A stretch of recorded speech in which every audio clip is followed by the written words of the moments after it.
안식 후 첫날이란 제목으로 우리 하나님의 말씀을 증거하겠습니다. 주님께서 부활하셨습니다. 오늘 주님께서 부활하셨습니다. 이 부활의 기쁨이 여러분 모두에게 충만하시기를 축복하며 기원합니다. 예수님의 부활은 기독교의 핵심입니다. 우리가 믿는 모든 것의 핵심이 바로 예수님의 부활에 있습니다.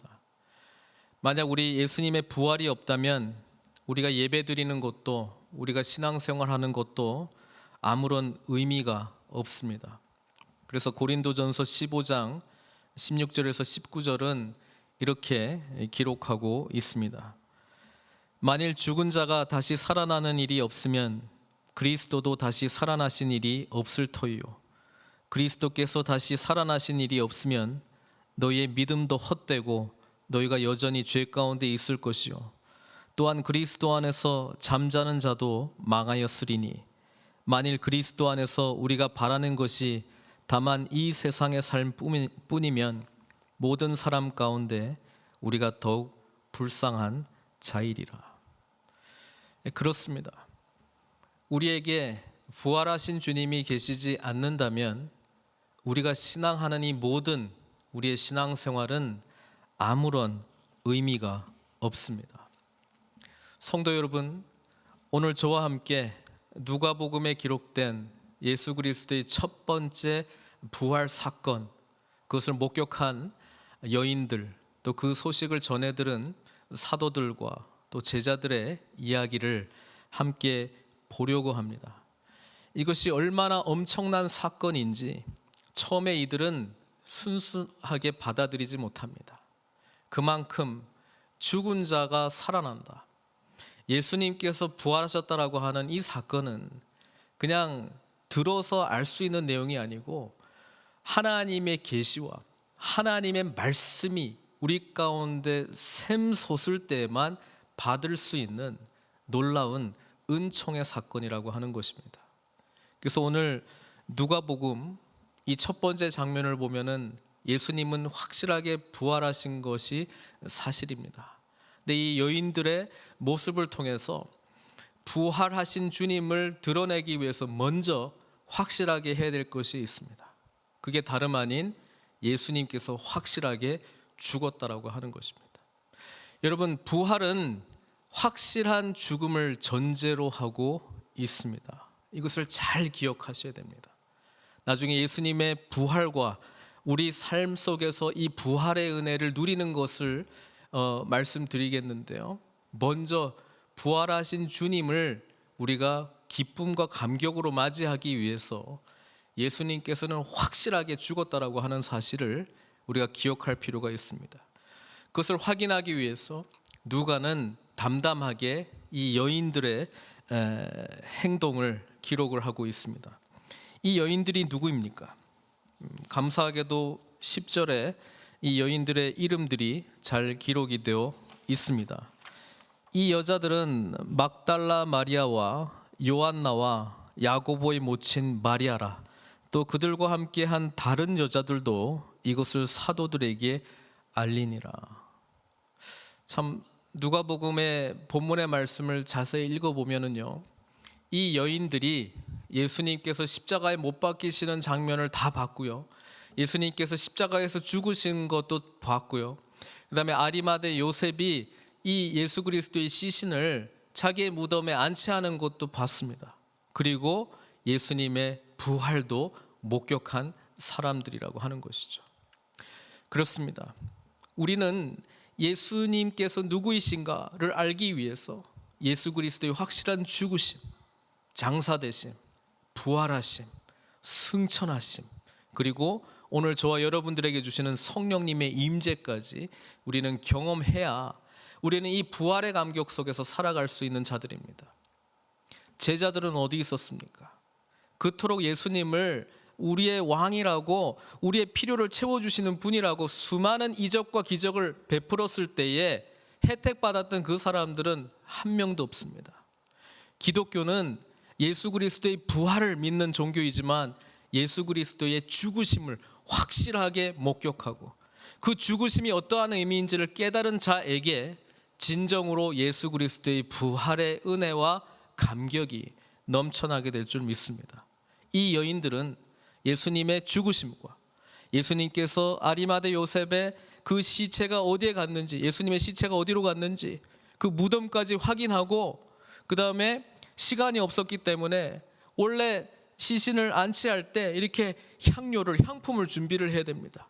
부패하는 그 냄새가 나지 않도록 그렇게 준비를 해야 되는데 준비할 시간이 없었습니다. 그래서 돌아가자마자 준비를 하긴 했는데 바로 안식일이 되었습니다. 안식일에는 움직이를 못하니까 못하고, 그 안식일 다음 날, 오늘 본문에 나왔잖아요.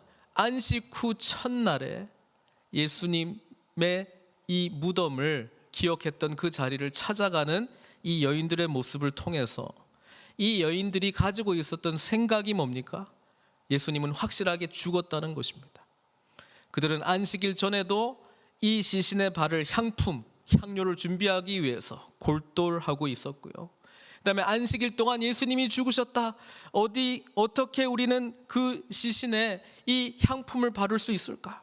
향료를 어떻게 바를 수 있을까? 다른 본문에서는 누가 우리를 위해서 이 돌을 굴러 줄 수 있을까? 그렇죠. 들어가야 되니까요.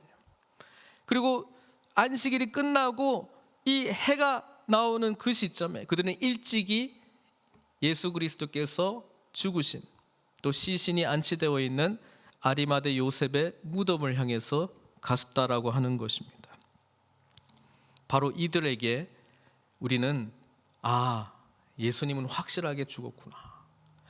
그렇게 예수님을 믿고 쫓았던 이 여인들, 갈릴리에서부터 여기까지 쫓아왔던 이 여인들, 그들은 예수님이 확실하게 죽었다라고 하는 것을 알 수 있습니다. 그 다음에 놀라운 사건이 일어납니다. 2절이죠. 돌이 무덤에서 굴려 옮겨진 것을 보고. 저는 이 본문의 말씀을 통해서 얼마나 이 사건이 받아들여지기 어려운 사건인가를 우리는 이 여인들의 모습을 통해서 좀 같이 공감을 좀 했으면 좋겠습니다. 우리는요, 굉장히 객관적인 사람들이라고 스스로 착각하고 삽니다. 그런데 주어진 상황을 그대로 보면 그 주어진 상황을 그대로 받는 것 같지만 사실은요, 보여지는 것을 늘 해석을 해요. 근데 그 해석에 전제가 있다라고 하는 것을 기억을 해야 됩니다. 전제가 있습니다. assumption이 있습니다. 그 전제가 뭔지를 깨지 못하면 지금 보여지는 것이 제대로 보여지지 않는다라고 하는 것을 잘 기억하셨으면 좋겠습니다. 이 여인들의 전제는 뭡니까? 예수님은 죽었다는 겁니다. 끝. 더 이상 기대할 것이 없습니다. 그래서 이들이 가지고 있었던 생각은 뭐냐면 예수님의 이 시신을, 이 향료, 이 향품을 발라드려야 되는데, 그렇죠? 그 생각밖에 없다는 것이죠. 그러면 2절 사건이 나타났어요. 돌이 무덤에서 굴려 옮겨진 것을 봤어요. 그리고 들어가 보니까 예수님의 시체가 보이지 않습니다. 자, 그러면 지금 주어진 이 사실을 어떻게 해석하고 어떻게 판단을 합니까? 예수님은 확실히 죽었죠. 그게 이제 대전제잖아요. 그러니까 시신이 그냥 걸어 나갈 수는 없고, 이 돌이 굴려진 걸 보니까 밖에서 누가 이 돌을 굴렸을 것이고 그 사람들이 예수님의 시신을 옮겼겠구나, 이렇게 생각하는 거예요. 이 사건을 보고 우리는 빈 무덤이 예수님의 부활의 증거라고 믿어요. 그런데 대전제가 뭔지 아십니까? 하나님은 죽은 자도 살리신다라고 하는 것이 들어가야 이게 그렇게 보이는 거예요.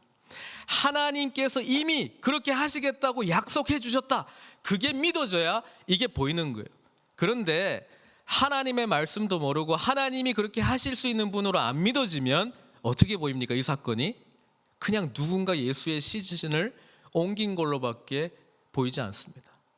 여러분, 이게 얼마나 엄청난 것인지를 좀 잘 생각해 보세요. 우리들 지금 보여지는 것, 지금 바깥에서 들어오는 뉴스, 바깥에서 들어오는 정보들을 여러분 어떤 전제를 가지고 그것을 해석하시는가, 그거를 잘 보시기를 바랍니다. 하나님께서 계시지 않는다면, 하나님의 말씀이 우리 심령 가운데 계시지 않는다면 여러분 뭘 가지고 판단할 거예요?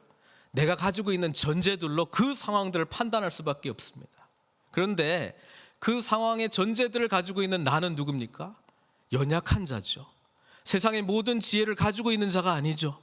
세상의 모든 정보를 가지고 있는 자가 아닙니다. 그러면 내가 가지고 있는 경험과 지식, 상식선에서 모든 것을 판단할 수밖에 없어요. 여러분, 그것을 기초로 상황이 보여졌다고 판단한다고 그게 진리라고 착각하지 마십시오. 우리 하나님의 진리는 불변합니다. 그래서 우리의 대전제 속에 하나님이 들어가지 않는다면 이 세상에서 일어나는 일은 돌이 굴려졌죠. 예수님의 시체가 보이지 않죠. 이 여인들은 이렇게밖에 판단할 수밖에 없습니다. 아, 우리 주님의 시신을 누가 데려갔을까? 그 근본적인 대전제는 예수님은 살아나실 수 있지 못하다. 예수님은 살아나지 못한다. 이게 대전제라고 하는 것입니다. 저는 지금도 저와 여러분들에게 일어나는 이 코로나 바이러스의 사태를 여러분 어떻게 보십니까? 우리가 받아들이고 있는 대진리의 전제가 무엇입니까? 아, 전문가가 우리의 대전제를 이렇다 저렇다 이야기해주고 있습니다. 데이터가 이렇다 저렇다 앞으로의 추이를 말씀해주고 있습니다. 우리의 경험이 신뢰할 만해 라고 하는 것을 말해주고 있습니다. 근데 이런 상황을 예측한 전문가가 한 명이라도 있었던가요? 없습니다. 지금은 그저 주어지는 상황에 어떻게 맞춰야 되는지 이 정보 저 정보 들으면서 우리는 우왕좌왕하고 있는지도 모르겠어요. 이럴 때 오늘 부활하신 주님, 그것을 온전히 받아들이지 못하는 이 여인들, 또 사도들의 모습을 보면서 우리가 대전제로 깔고 있는 것이 무엇인지에 집중했으면 좋겠습니다.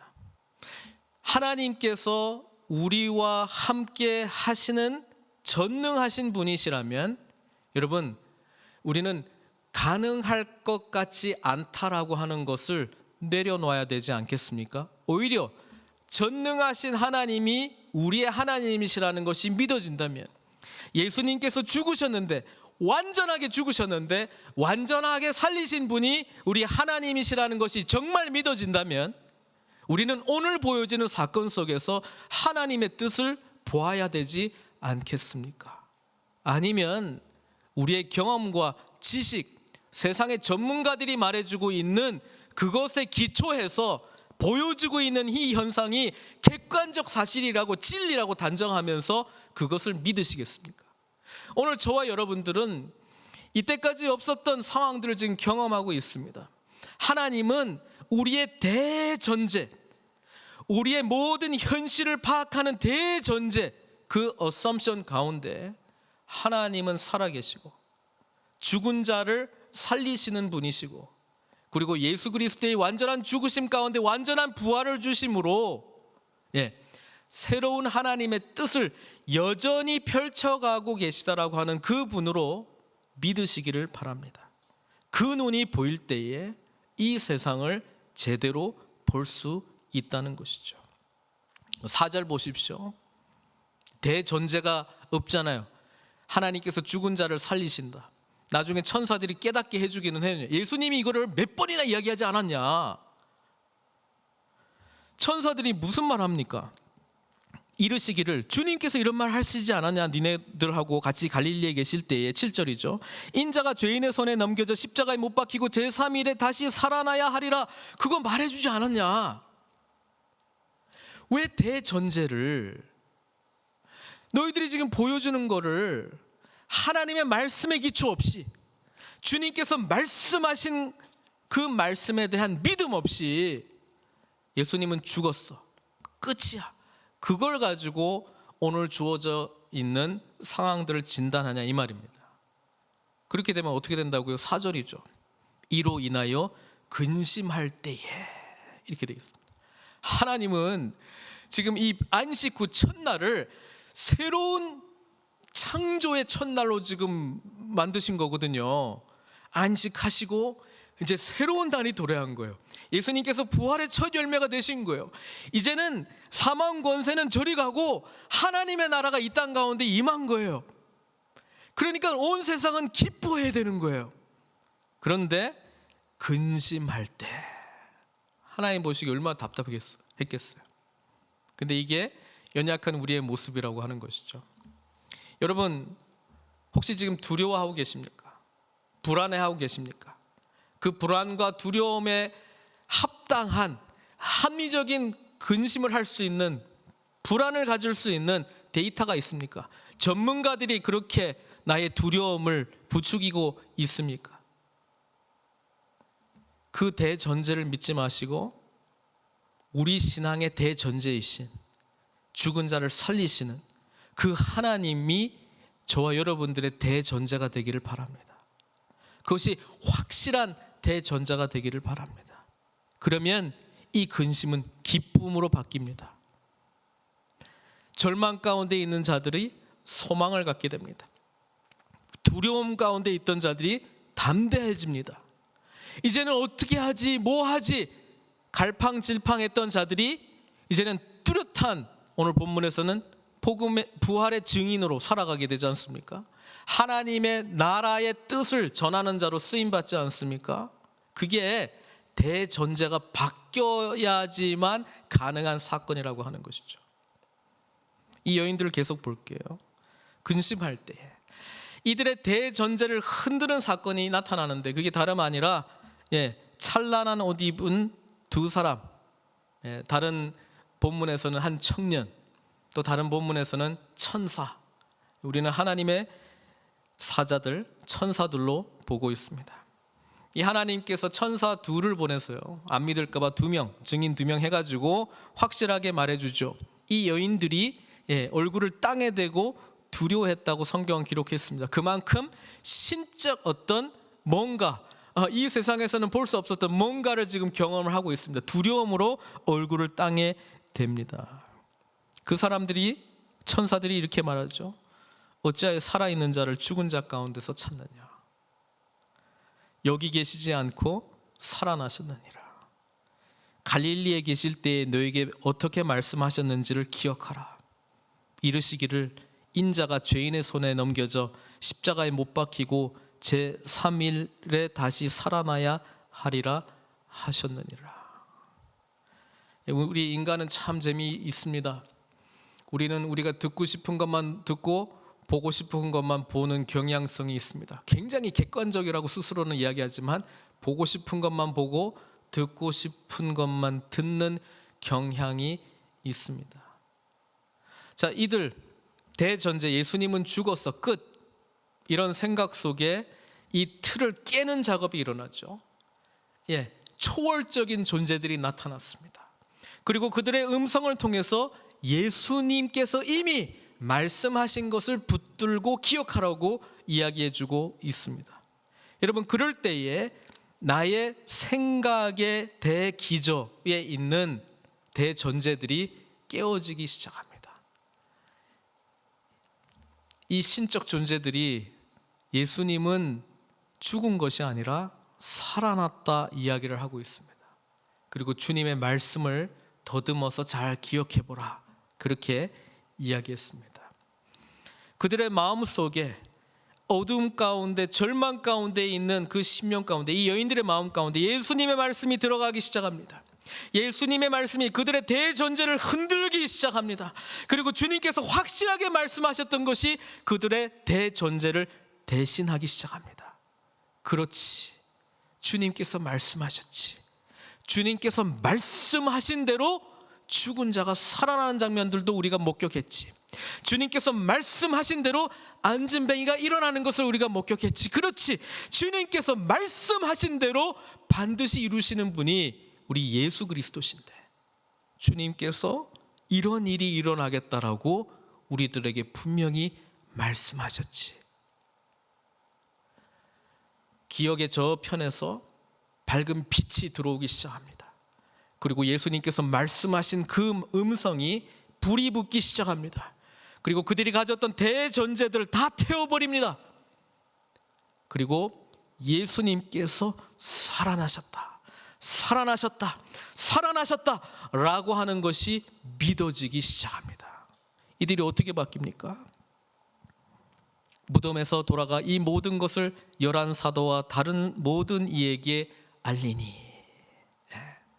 이들이 뭐 그냥 잠잠하게 알렸겠어요. 흥분하면서 감격 속에서. 빈 무덤은 예수 그리스도의 부활의 증거로 이제 믿고, 하나님께서는 죽은 자를 능히 살리시는 분이심을 믿고 이제 사도들에게 나아간 것 아니겠습니까? 근데 사도들의 반응은 어떻습니까? 3년 동안 예수님하고 같이 먹고 잔다고, 뭐 공부 많이 한다고, 뭐 똑같은 반응 보입니다. 사도들도 예수님이 확실하게 죽었다고 생각했습니다. 그들은 십자가 앞에 나아가지도 않았습니다. 두려움 가운데 있었던 자입니다. 사도 요한은 그래도 십자가 앞에 나갔습니다만은, 그들은 이 말을 듣고요, 뭐라고 반응했는 줄 아세요? 그들의 말이 허탄한 듯이 들려 믿지 아니하나, 이렇게 되어 있습니다. 이게 예수님의 제자들의 모습입니다. 그들은 이 여인들의 말을 믿지 않습니다. 왜 그런가요? 그들에게도 대전제가 있거든요. 대전제가 뭡니까? 예수님의 죽음과 함께 우리의 3년 동안 주님과 보낸 모든 기억들, 소망, 꿈, 하나님 나라 다 끝났어. 이들의 대전제는 감정이었을 가능성이 많습니다. 내가 지금 기분이 우울해, 아주 슬퍼, 절망적이야. 그러니까 무슨 이야기를 해도 말도 안 되는 좀 이야기 좀 하지 마. 우리 인간이 이렇게 연약한 존재입니다. 그런데 12절에 그래도 소망의 모습이 하나 보이긴 합니다. 베드로는 일어나서 무덤에 달려가서 구부려 들여다보니 세마포만 보이는지라. 빈 무덤과 함께 이렇게 세마포라고 하는 것은 이 시신을 감쌌던 천을 말하거든요. 근데 이 천이 그냥 그대로 남아 있어요. 아마도 이렇게 둘둘 말려 있는 모습 그대로 이렇게 있는 거예요. 베드로는 어떤 반응을 보냐면 이 일을 놀랍게 여기며 집으로 가요. 뭔가 신기한 것 같긴 한데 자기의 대전제가 깨어지지 않는다라고 하는 것이죠.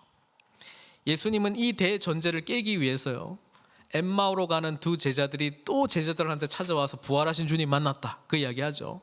예수님은 이 대전제를 깨기 위해서 밥 먹고 있을 때에 갑자기 짠 하고 나타나셔서 그들과 함께 교제하고 부활한 것을 보여주십니다. 그리고 말씀해 주십니다. 사랑하는 성도 여러분, 그만큼 예수님의 부활을 이성적으로 믿기가 엄청나게 어려운 것은 우리에게 대전제가 깔려있기 때문에 그렇습니다. 그런데 이 여인들과 마찬가지로 제자들, 자신의 상황과 경험을 뛰어넘는 초월적인 하나님, 특별히 부활하신 주님을 만났기 때문에, 그리고 주님께서 그들에게 이미 여러 번 말씀하지 않았느냐, 그 말씀 가운데 힘이 그들의 심령을 변화시켰기 때문에 그들은 이제 부활의 증인이 됩니다. 이들이 나중에 성령 충만한 가운데, 성령 충만 사건이 저는 인격적으로 예수 그리스도의 부활 사건을 경험하는 놀라운 은혜라고 저는 믿는데요, 그 사건 이후에 이들은 정말 담대해집니다. 정말 담대해집니다. 이런 모습이 안 보입니다. 담대하게 예수 그리스도의 부활을 증거하는 증인으로 살아가게 됩니다. 그들이 이 말씀을 전할 때에 정말 많은 사람들이 받아들이기도 했지만은 받지 않는 모습을 보면서 누구 생각했을까요? 자기들 생각했을까요? 우리도 처음엔 그랬지. 그렇죠? 거부했던 그 마음을 충분히 이해합니다. 그런데 거부할 수 없는 거룩한 성령님의 내주하심과 거부할 수 없는 이 말씀의 힘, 능력, 거부할 수 없는 이 성령의 역사 때문에 이들은 담대하게 복음의 증인으로 살아가게 됩니다. 여러분, 복음서의 부활과 서신서의 부활의 차이점이 뭔지 아십니까? 복음서의 부활은 예수님께서 부활하셨다라고 하는 그 사건을 있는 그대로 이야기하는 데에 초점이 있습니다. 근데 사도 바울의 서신들을 중심으로 한 부활 사건은 뭔지 아십니까? 예수님을 온전히 만난 자의 해석된 부활을 우리들에게 전해지고 있습니다. 그래서 사도 바울은 예수님의 부활 사건이 우리랑 어떻게 연결되느냐를 잘 설명해주고 있습니다. 저와 여러분들은 오늘 그 음성에 귀 기울여야 됩니다. 예수님이 부활하셨습니다. 끝! 그게 아니고요. 예수님만 부활하신 게 아니고 사랑하는 성도 여러분, 저와 여러분들도 부활하신 것을 믿습니까? 저와 여러분들도 예수 그리스도를 나의 구주로 고백함과 동시에 예수님과 함께 십자가에서 같이 못 박고 예수님과 함께 같이 부활하고 예수님과 함께 같이 승천하고 예수님과 함께 하나님 나라를 위하여 쓰임받는 이 새 시대를 살아가는 자들임을 믿습니까? 여러분, 이것이 믿어져야 우리는 부활의 증인으로 살아갈 수 있습니다. 예수님께서 부활하셨던 그 사건은 나의 사건이 될 때 우리는 진정한 부활을 누리며 이 안식 후 첫날, 주님의 날, 정말 하나님의 살아계심을 믿고 우리 또한 새로운 피조물이 되었다는 것을 믿고 나아가는 것입니다. 그러기 위하여 우리 예수님께서 어떻게 부활하셨는가의 전철을 그대로 밟아야 되는데요. 어떻게 부활하셨다고요? 첫 번째, 예수님께서 부활하시기 전에 완전히 죽으셨습니다. 우리도 완전히 죽지 못하면 완전한 부활의 은혜를 경험하지 못합니다. 가끔 이런 이야기예요. 왜 변화된 삶을 살지 못하냐? 내가 아직 죽지 못해가지고. 여러분, 그 표현은 비성경적인 표현입니다. 아직 죽지 못해서가 아니고 죽었어야 되는 거예요. 완전한 죽지 않으면 부활의 은혜가 우리에게 없는 거예요. 그래서 사도 바울이 지금 무슨 이야기를 하냐면은 갈라디아서 2장 20절 말씀입니다. 내가 그리스도와 함께 십자가에 못 박혔나니, 우리도 못 박혔어요. 그런즉 이제는 내가 사는 것이 아니요 오직 내 안에 그리스도께서 사시는 것이라. 그 말 속에는 나의 옛사람은 완전히 죽어버렸다 이 말입니다. 여러분, 사탄은 끊임없이 우리 옛사람이 아직 안 죽었다고 거짓말합니다. 근데 우리는 십자가에서 우리의 옛 자아가 죽었다라고 하는 것을 늘 인정하고 새롭게 주 안에서 새로운 피조물이 되었다라고 하는 것을 믿음으로 아멘 하시고 주 안에 살아난 자로 일어서야 된다라고 하는 말씀입니다. 계속 덜 죽었는데 더 죽이는 게 자기 부인이 아니고요. 이미 십자가에서 나의 옛 자아는 예수 그리스도의 십자가에서 죽으심과 완전한 죽으심과 함께 다 죽었다라고 고백하고 주님 안에서 나는 새로운 피조물이 되었다라고 믿고 이제는 그리스도의 영으로 충만한, 성령 충만한 주 안에서의 모습으로 승리하며 살아가는 게 부활의 증인으로 살아가는 저와 여러분들의 모습이라고 하는 사실입니다. 내가 그리스도와 함께 십자가에 못 박혔나니 그런즉 이제는 내가 사는 것이 아니요 오직 내 안에 그리스도께서 사시는 것이라. 이게 부활한 자의 참 모습이라는 것입니다. 이제 내가 육체 가운데 사는 것은 나를 사랑하사 나를 위하여 자기 자신을 버리신 하나님의 아들을 믿는 믿음 안에서 사는 것이라. 그래서 우리 자신이 부활의 증인을 살기 위해서 우리는 자기 자신을 부인하는, 십자가의 날마다 예수 그리스도와 함께 죽는, 완전히 죽는 그 사건, 그와 동시에 부활하신 주님과 함께 완전히 사는 그 모습으로 나아갈 때에 우리는 참으로 부활의 증인으로 살아갈 수 있다는 것입니다. 이게 제 이야기가 아니고요, 에베소서 우리 공부했잖아요. 에베소서 우리 필사했잖아요. 에베소서 우리 읽었잖아요. 에베소서 2장 4절 7절에서 이 이야기를 해주고 있지 않습니까? 긍휼이 풍성하신 하나님이 우리를 사랑하신 그 큰 사랑을 인하여 허물로 죽은 우리를 그리스도와 함께 살리셨고, 과거형 또 함께 일으키사 그리스도 예수 안에서 함께 하늘에 앉히시니.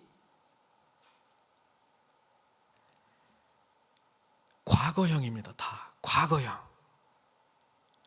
이는 그리스도 예수 안에서 우리에게 자비하심으로 그 은혜의 지극히 풍성함을 오는 여러 세대에 나타내려 하심이라.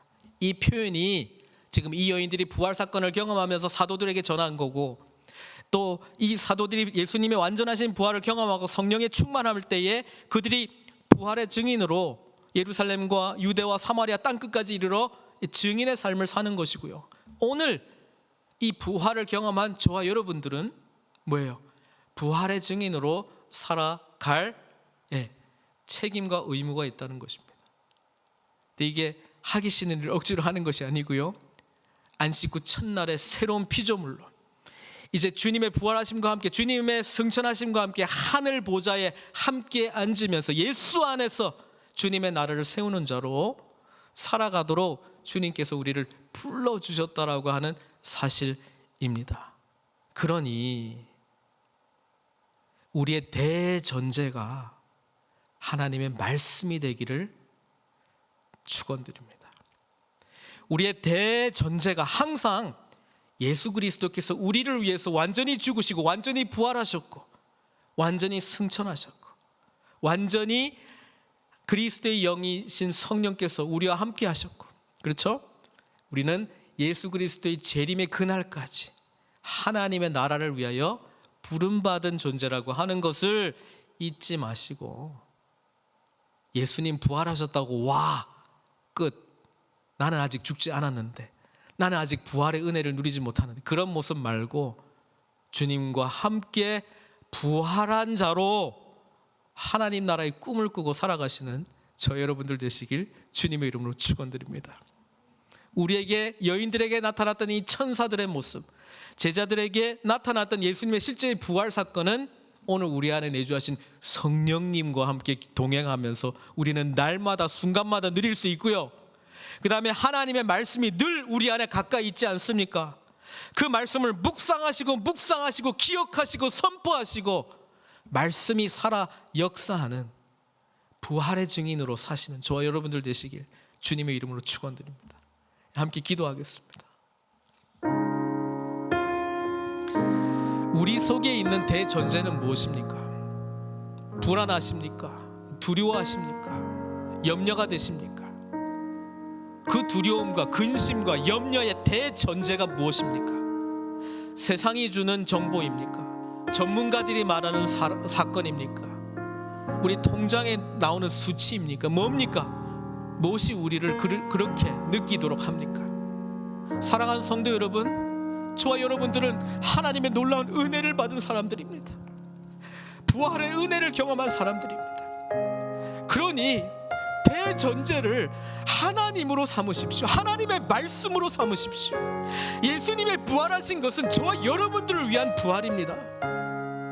그것이 믿어지십니까? 그렇다면 그 대전제로 오늘 우리들에게 일어나는 사건들을 직시하시고 하나님께서 바라보시라고 하는 그 눈으로 세상을 정말 뚫어지게 쳐다보십시오. 주 안에 있는 자에게는 소망이 있습니다. 절망 없습니다. 주 안에 있는 자에게는 생명이 있습니다. 죽음 없습니다. 부활하신 주님께서 그 증거이시니 사랑하는 성도 여러분, 이 시간 기도하십시오. 있는 각 처소에서 기도하십시오.